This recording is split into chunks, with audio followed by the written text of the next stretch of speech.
गणेश जी के गीत गबै छी।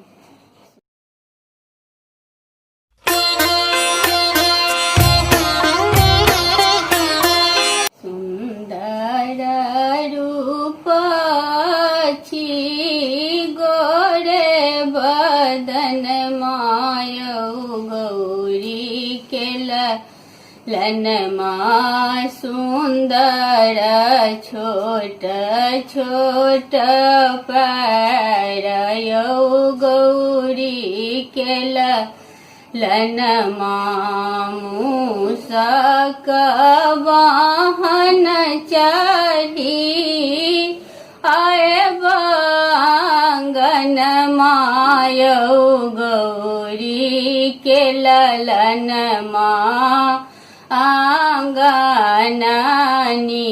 पियरी पन देलयौ गौरी के लनमा रत्न सिंहासन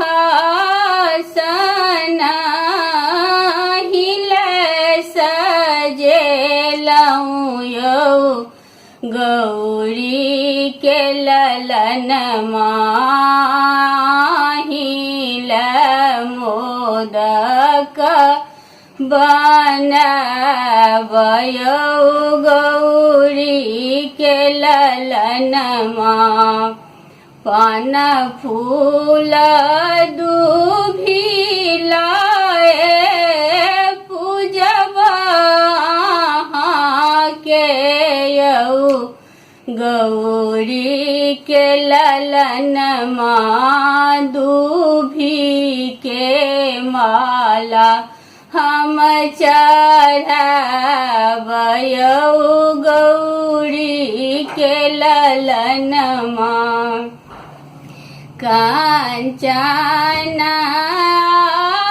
आरती थाल सजाओल हे गौरी के ललनमा झूमी झूमी आरती देखब यौ गौरी के ललनमा झूमी झूमी आरती देखब यौ गौरी के ललनमा।